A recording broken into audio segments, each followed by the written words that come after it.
Buenos días, yo soy Amaya Ongay López, residente primer año del Servicio de Cirugía Ortopédica y Traumatología en el Hospital Universitario de Navarra y os voy a hablar hoy sobre las fracturas de extremo proximal de tibia asistidas mediante artroscopia, tutorizada por Lucas Arbeloa, adjunto a la sección de trauma adultos.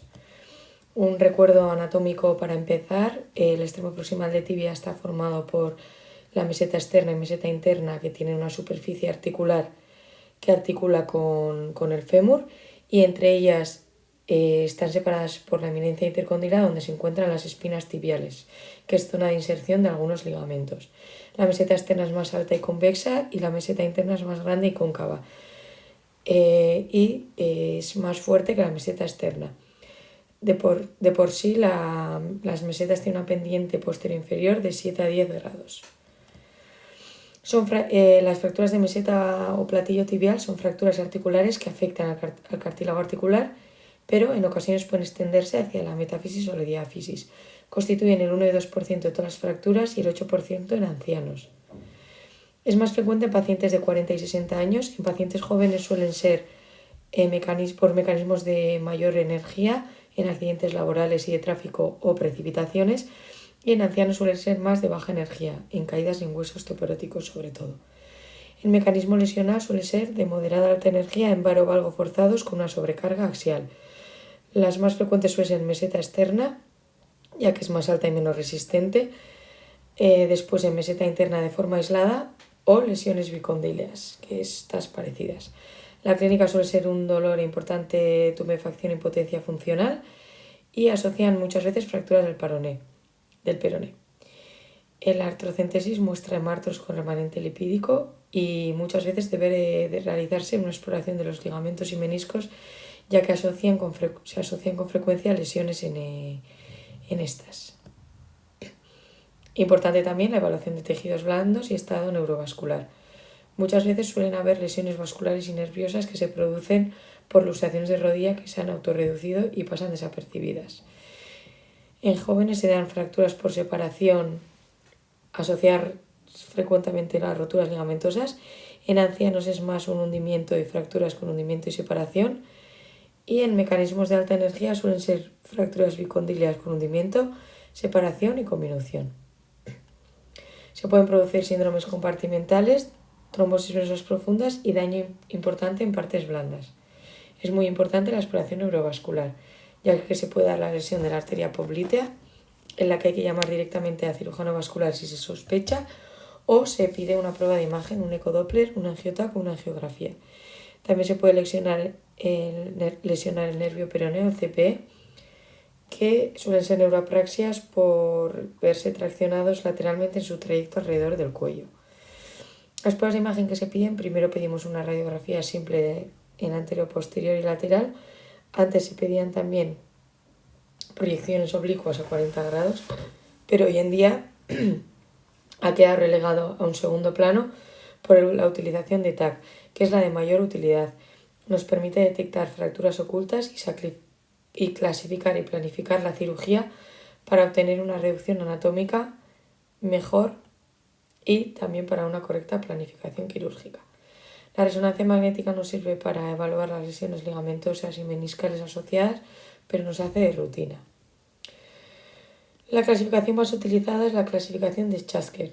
Tenemos la de tipo 1, que es una fractura-separación sin hundimiento del platillo externo; las de tipo 2, que serían una fractura-separación con hundimiento de la meseta externa; el tipo 3, una fractura-hundimiento aislado, sería un hundimiento aislado de la platilla lateral, del platillo lateral.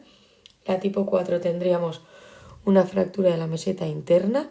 La tipo 5 sería una afectación de ambos platillos con continuidad de la metáfisis y diáfisis, y la de ese tipo 6 sería una tipo 5 bicondílea con una disociación metafisodiafisaria o una extensión hacia la diáfisis. Después tenemos la clasificación de la A o la OTA, que cada vez es más útil para la investigación. El extremo proximal de tibia sería el número 41. Tenemos las de tipo A, que serían extraarticulares metafisarias. Va de gravedad creciente de la 1 a la 3, en la que la 1 sería una avulsión de las espinas tibiales, la 2 sería una con trazo simple metafisario y la 3 sería con una conminución metafisaria. Las de tipo B son las que afectan a articulares parcialmente, en la que tendríamos la de tipo 1 que sería una fractura de separación que sería equivalente a la fractura de tipo 1 de Schasque.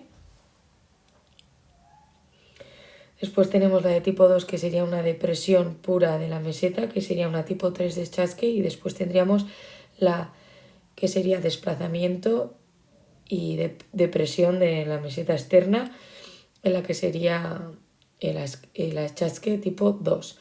Y luego tenemos las de tipo C, que son las que afectan a las bicondíleas, es decir, en la que tendríamos la articular completa simple. La de tipo 2 sería la articular simple con la conminución metafisaria y la de tipo 3 sería con una conminución articular completa. Y aquí tenemos una nueva clasificación, que es la clasificación de las 3 columnas, que está basada en la imagen TAC. Se basa en la que nos divide en este extremo proximal en 3 columnas: la columna lateral, la columna medial y la columna posterior, que la divide en posterior-medial y posterior-lateral. Ayuda a planificar mejor el abordaje quirúrgico y, como veremos más adelante, también nos ayudará o cambiará la forma en la toma de decisiones en el abordaje quirúrgico, ya que defiende que el estudio biplanar es insuficiente. Y este es el artículo del que iré hablando varias veces durante la charla, que aparece en una revista, en el Open Review Effort, y es una actualización sobre la manera de abordar y tratar este tipo de fracturas. Y nos habla de que el estudio detallado de la morfología de la tibia proximal con los fragmentos tanto posterolateral como posteromedial han cambiado la forma de interpretar estas fracturas y la estrategia terapéutica. Tenemos las que nos habla de columna 0, en la que no hay afectación de ninguna columna como tal, que sería la de tipo 3 de Chasker, un hundimiento en la meseta externa, una depresión aislada. Luego tenemos las que afectan solamente a una columna, que sería la columna lateral, que serían las de tipo 1 y 3 de Chasker. Tendríamos las que afectan a la columna posterior, solamente a una columna también, que esta no tiene su equivalente en ningún otro tipo de clasificación, que sería una fractura de la pared posterior con una depresión articular posterior. Después tenemos las que afectan a 2 columnas, las columnas lateral y posterior, en la que tendríamos un fragmento anterolateral y otro posterolateral separados entre sí, y luego tendremos otro de 2 columnas que afectarían a la columna medial y posterior con un fragmento anteromedial y un fragmento posteriormedial separados entre sí, que equivaldría a la de tipo 4 de Chasker. Y por último tendríamos a la afectación de 3 columnas, que serían las más graves, que son las de tipo 5 y 6 de Chasker, es decir, fracturas bicondilas, tanto meseta externa como meseta interna, además de un fragmento articular posterolateral. En el tratamiento, los objetivos principales son conseguir una alineación y longitud y rotación adecuadas, una reconstrucción anatómica de la superficie articular para que luego podamos tener una movilización precoz de la rodilla, conseguir una fijación estable y preservar las partes blandas. La inclinación normal de ambas mesetas sería un 3,5 grados de valgo en plano coronal y entre 5 y 7 grados de inclinación posterior en plano sagital. El tratamiento conservador está indicado cuando no hay inestabilidad ni depresión articular marcada, es decir, menos de 2-3 milímetros de escalón articular y menos de 10 grados de inestabilidad en plano coronal con la rodilla en extensión. Además, también de entrada hacemos un tratamiento conservador en pacientes comórbidos y con baja capacidad funcional o en fracturas que ya presenten artrosis previa significativa. En estos a veces se realiza también una prótesis total de rodilla directamente o esperar y realizar una prótesis total de rodilla en un futuro. El tratamiento conservador consiste en un yeso inguinopédico con la rodilla en 15-20 grados de flexión y descarga durante 4 a 6 semanas seguidas de la colocación de una órtesis articulada otras 6-8 semanas. Es aceptable hasta un 7 grados de desalineación en varo-valgo y este tratamiento suele llevar a una rigidez. Y el quirúrgico se hace en la mayoría de los casos de entrada y está indicado sobre todo si hay un desplazamiento con un hundimiento articular mayor de 2-3 milímetros. Se le da mayor importancia al hundimiento y es ese gap del que hablamos. Y la inestabilidad mayor de 10 grados en plano coronal. Y una disociación metafisodiafisaria de mayor de 1 centímetro. Estos serían los parámetros que nos harían ya, en cuanto lo veamos tanto en el TAC o en la radiografía, pues directamente en realizar cirugía. Después también las fracturas con afectación de mesetas interna, las bicondíleas, también se suele realizar cirugía. Las fracturas abiertas, existencia de lesión vascular o síndrome compartimental asociado suelen ser indicación de intervención quirúrgica urgente. Y también cuando hay fracturas asociadas de tibia o peroné ipsilateral. Contraindicaciones, lesión de partes blandas es la principal o un paciente clínicamente inoperable. Aquí os voy a hablar de las diferentes estrategias quirúrgicas que hay, pero bueno, aquí os lo dejaré para que si queréis lo leáis más adelante. Mencionar que es imprescindible antes de la fijación con placa conseguir una reducción articular lo más anatómica posible y cualquier placa medial o lateral puede ser colocada con técnica mínimamente invasiva, pero no las posteriores. Se recomiendan 6 puntos de agarre cortical en hueso sano y 8 en hueso osteoporótico.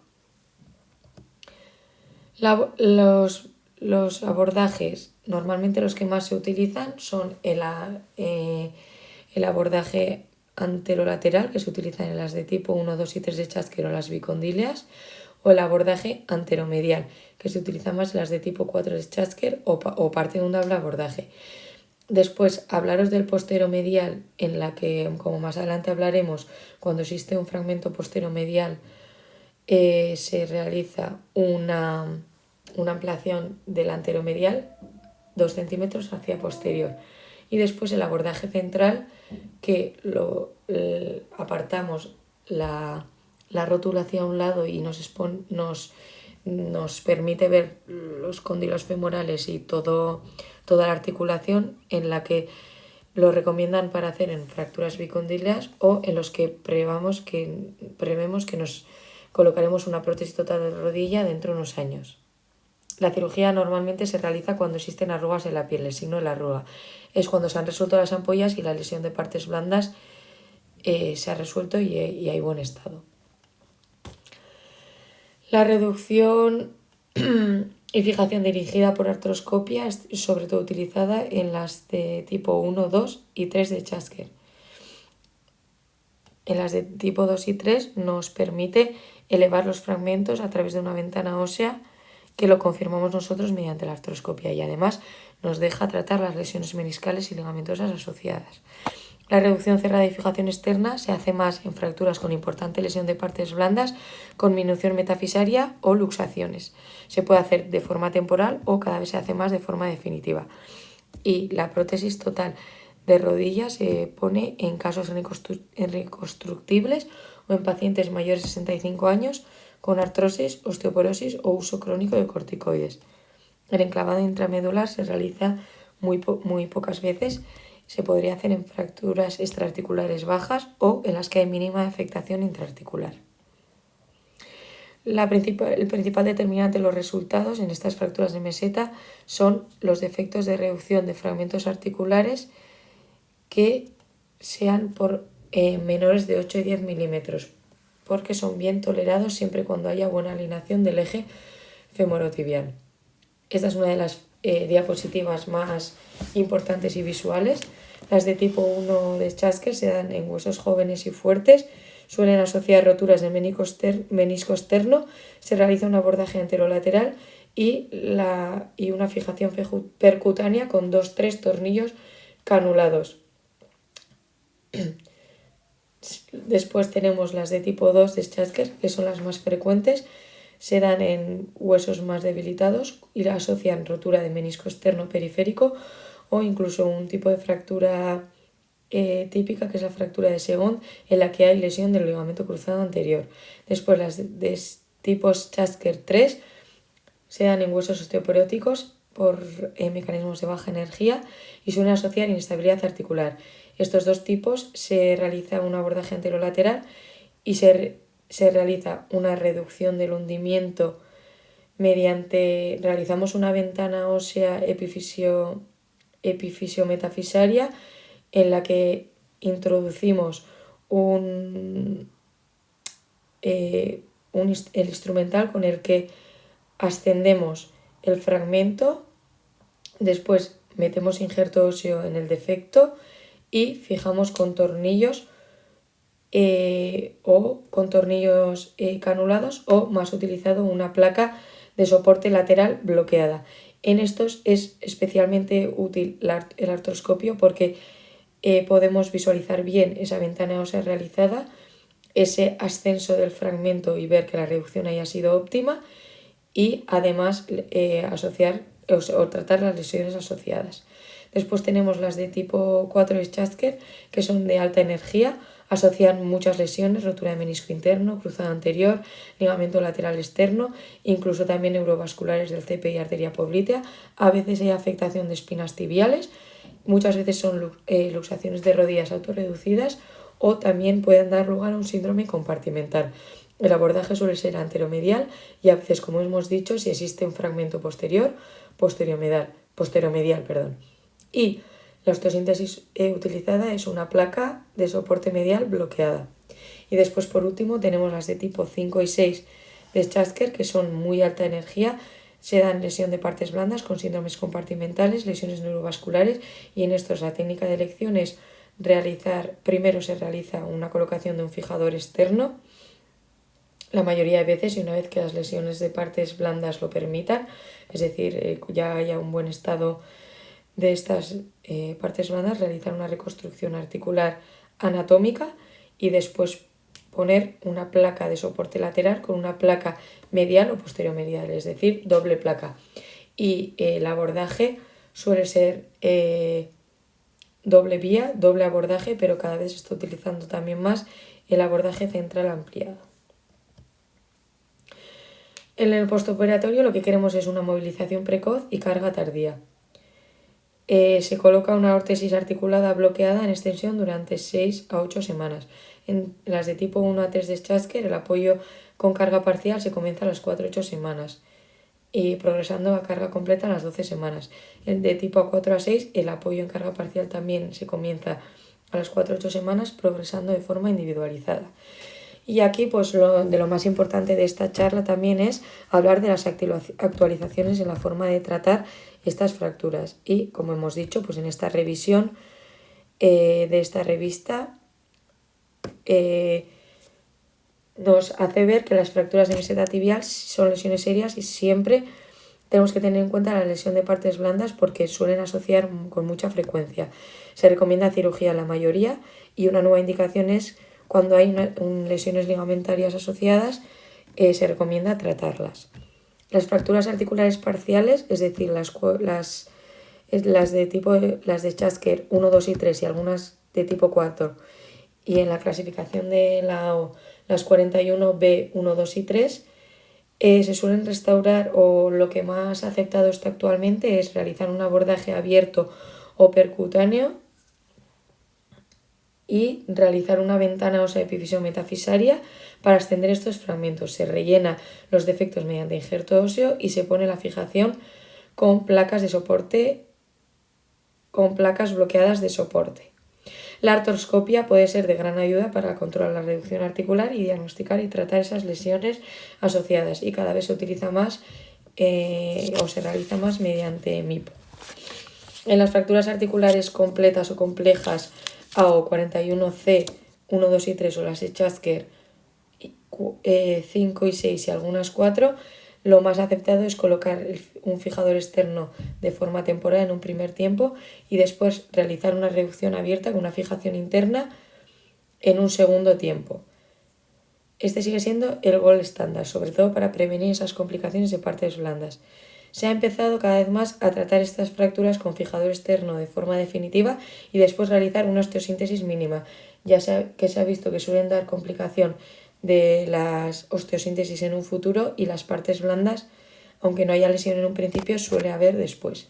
Y los abordajes están cambiando porque clásicamente se han utilizado solo las vías anteromedial o anterolateral para reducción, pero se ha visto que con el nuevo concepto de las 3 columnas no se puede obtener una adecuada reducción y fijación de estos fragmentos posterolateral y posteromedial a través de estas. Necesitan ser fijadas desde posterior hacia anterior, por lo cual se necesitan abordajes posteriores directos para esa columna posterior quede bien y después fijemos bien con la placa.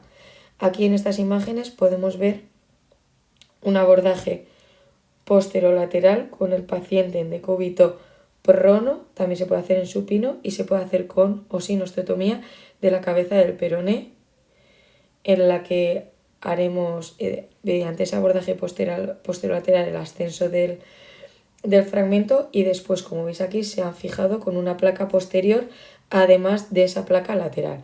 Y como os he hablado antes, el abordaje para una correcta reducción del fragmento posterior-medial se haría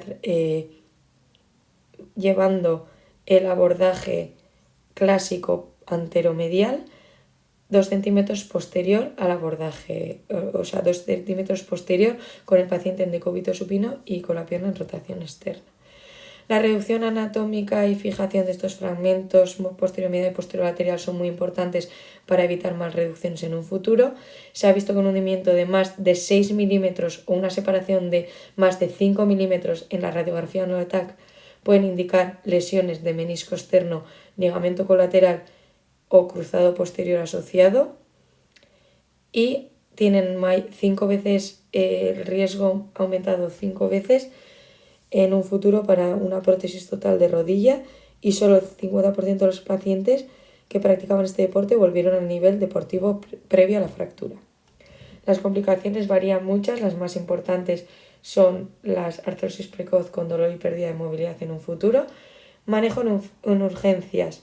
Lo más importante es descartar síndrome compartimental y lesión de los vasos popliteos, ya que estos serían indicación de intervención quirúrgica urgente, y hay que movilizar la fractura mediante una férula inguinopédica en extensión o la elevación de pierna con una férula de Brown hasta poder realizar después el tratamiento definitivo. ¿Cuándo colocamos un fijador externo de primeras? Pues sobre todo en las fracturas abiertas, en la que pondremos antibiótico y todo, meteremos a quirófano, realizaremos un desbridamiento y colocaremos el pin, si hay presencia de ampollas y flictenias en un principio, o en la que consideremos que aunque en un principio las partes blandas estén bien, por el mecanismo lesional o por ser alta energía por el tipo de fractura, sospechemos que en un futuro darán lugar a complicaciones de esas partes blandas. La técnica estándar es la colocación de 2 pines en tercio medio de diáfisis femoral en la cara anterior y 2 pines en la cara anterior de tercio medio distal de la diáfisis tibial. Se pone las barras en 2 planos para controlar el varovalgo y apretados con algo de tracción.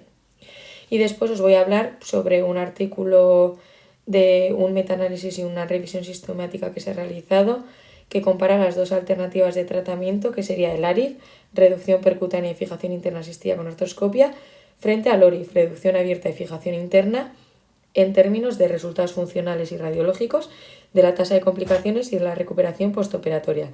Se ha visto que el ARIF es mayor que el ORIF, es decir, la asistencia con artroscopia da mejores resultados funcionales postoperatorios. Se consigue una mejor visualización de la articulación encontrando mayor tasa de lesiones intraarticulares asociadas y opción de tratarlas de forma simultánea. La recuperación postoperatoria es más rápida con menor estancia hospitalaria y nos da la posibilidad de realizar un abordaje mínimamente invasivo. Los resultados se ha visto que son iguales en el porcentaje de casos puntuados como buena o excelente reducción en la evaluación radiológica o en las tasas de complicaciones postoperatorias. El ARIF es muy buena alternativa, es decir, esta asistencia con la artroscopia en los de tipo 1 y 3 de Schatzker, y cada vez se está utilizando más en las de tipo 2. Las fracturas completas de tipo 5 y 6 se ha visto que todavía el uso de la artroscopia no da muchas ventajas y además puede llevar a mayor riesgo por síndrome compartimental al haber extravasación de fluidos. Recientemente se ha descrito la opción de fracturoscopia abierta, en la que puede detectar la persistencia de hundimiento de igual o mayor a 2 milímetros y que se puede corregir intraoperatoriamente, las de tipo 5 y 6 de Chasker. Conclusiones, esto es muy importante que quiero que os quedéis. La literatura científica apoya la idea de que el ARIF, es decir, la reducción interna de forma percutánea asistida mediante artroscopia, es un método seguro y beneficioso para el tratamiento de las fracturas de tipo 1, 2 y 3 de Chasker. Las ventajas principales son una mejor visualización de las lesiones intraarticulares asociadas, es decir, meniscales y ligamentosas, y la opción de tratarlas. La reducción realizada suele ser mejor también porque nos permite una mejor visualización desde dentro. Sin embargo, actualmente no hay evidencia científica suficiente para comparar la eficacia clínica frente al ORIF, que sigue siendo el gold estándar.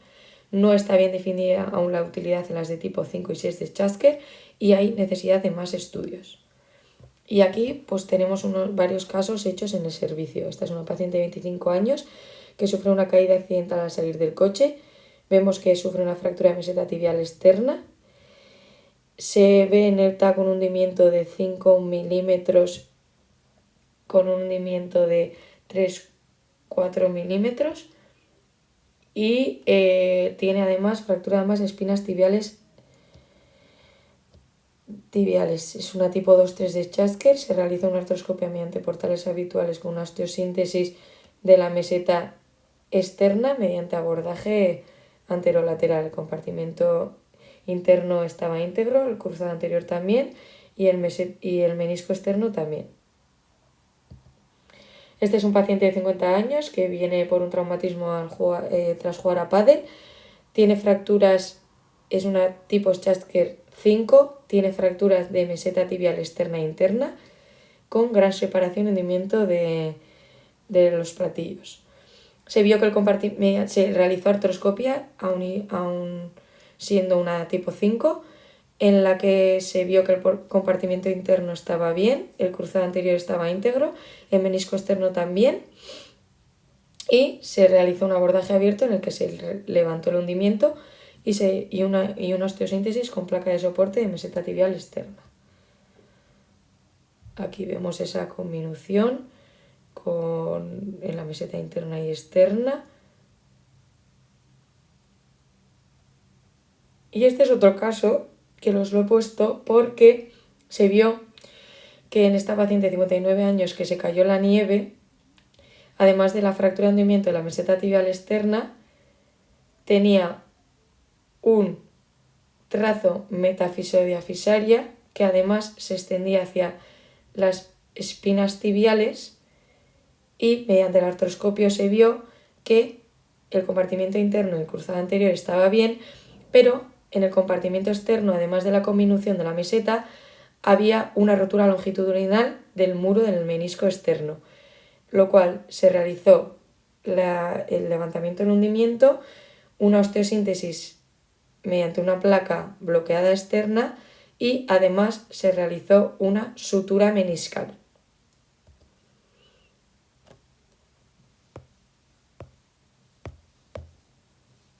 Y por último, este caso que os he puesto porque ya que tenemos imágenes intraoperatorias del artroscopio, es un paciente de 65 años que acude con una fractura conminuta de la meseta, es un tipo 6 de Chasker, en el que se realizó un doble abordaje, primero anterolateral y después anteromedial, con osteosíntesis con doble placa.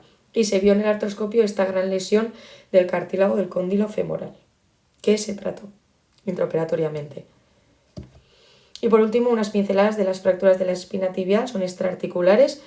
Decir que en el tubérculo medial es el punto de inserción del ligamento cruzado anterior. Normalmente suelen ser quirúrgicas, se suelen operar muchas veces porque hay impotencia funcional del ligamento cruzado anterior al estar avulsionado. Suelen ser caídas simples de baja energía sobre la pierna extendida y se recomienda la resonancia magnética en adultos.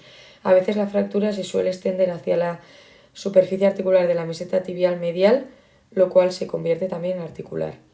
Las de tipo, aquí tenemos la clasificación de Meyers-McKeever.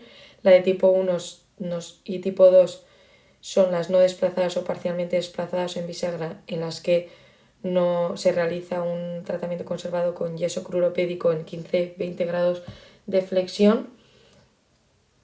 Y después tenemos el tratamiento quirúrgico, que se da en las de tipo 3, en las que se puede haber rotación o no tener rotación, las de tipo 4, que es una fractura conminuta de la espina, que suelen conllevar un desplazamiento mayor de 2 milímetros y una elevada incompetencia del ligamento cruzado anterior.